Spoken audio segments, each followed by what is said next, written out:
Γεια σας, είμαι ο Λευτέρης Λίτρας από το μυστικό γραφείο της Keller Williams One στη Λάρισα και βρίσκομαι στην περιοχή του Αγίου Κωνσταντίνου για να σας παρουσιάσω ένα διαμέρισμα 85 τετραγωνικών μέτρων.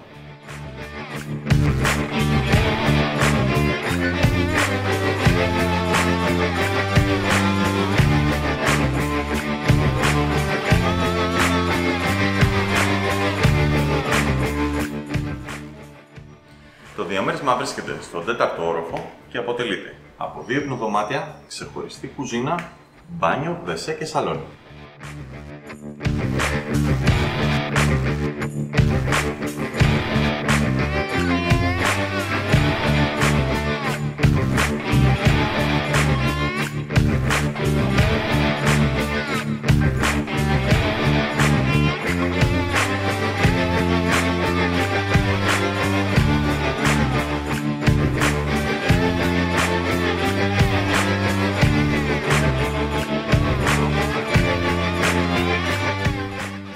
Είμαι ο Λευτέρης Λίτρας. Για περισσότερες πληροφορίες για το ακίνητο, επικοινωνήστε μαζί μου.